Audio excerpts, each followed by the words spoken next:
ये गोकुल सेतिया वो हैं जिनका परिवार हरियाणा के बनने से लेकर के और आज तक, यानी 1967 के पहले चुनाव से और 2024 तक जितने चुनाव हुए हैं, सब चुनाव इस परिवार ने लड़े हैं। इनके नाना, जिनके अब ये राजनीतिक विरासत को आगे बढ़ा रहे हैं, लक्ष्मण दास अरोड़ा, बहुत बड़ा नाम प्रदेश की राजनीति है। लक्ष्मण दास अरोड़ा अपने राजनीतिक जीवन में 5 बार खुद विधायक बने और वो हरियाणा बनने के बाद जो पहला चुनाव हुआ 1967 में, उसमें जनसंघ के प्रत्याशी थे और जनसंघ की टिकट पर चुनाव जीते थे। यानी सिरसा की सीट पर जनसंघ का खाता 1967 में ही खुल गया था। लक्ष्मण दास अरोड़ा 1967 का चुनाव जीते, उसके बाद 1968 में वो हारे।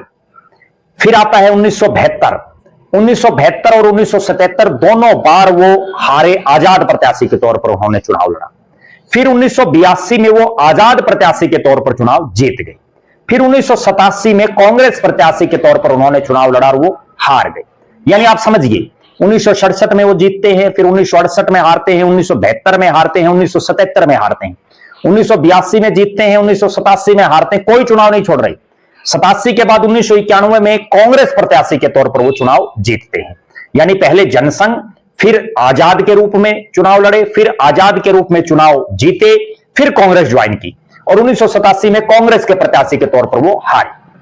1991 में कांग्रेस के प्रत्याशी के तौर पर जीते, फिर 1996 में कांग्रेस के प्रत्याशी के तौर पर हारे। यहां से उस समय जीते भारतीय जनता पार्टी के अब तक केवल इकलौते जो विधायक यहां से बने, प्रोफेसर गणेशी लाल, उस पर भी हम आगे आएंगे, जो उसके बाद मंत्री रहे प्रदेश की सरकार में, बड़े पावरफुल, चौधरी बंसीलाल की सरकार में, और अभी कुछ दिन पहले तक वो उड़ीसा के राज्यपाल भी रहे, महामहिम राज्यपाल। भारतीय जनता पार्टी के प्रदेश के अध्यक्ष भी रहे, बड़े नेताओं में शामिल है बीजेपी के।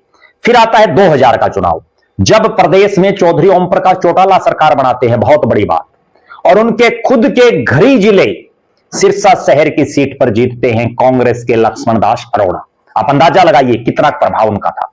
2005 में वो फिर जीतते हैं, लेकिन 2009 में आखिरी उन्होंने अपनी जिंदगी का चुनाव लड़ा और वो चुनाव हार गए निर्दलीय गोपाल कांडा के मुकाबले। इस तरह से ये लक्ष्मण दास अरोड़ा का राजनीतिक जीवन रहा। उसके बाद राजनीति में उतरी उनकी पुत्री और जो उनके दामाद, उनकी पुत्री सुनीता सेतिया, जो गोकुल सेतिया की माताजी। सुनीता सेतिया ने भारतीय जनता पार्टी ज्वाइन की, जिनके पिताजी ने भी पहला चुनाव जनसंघ से जीता था।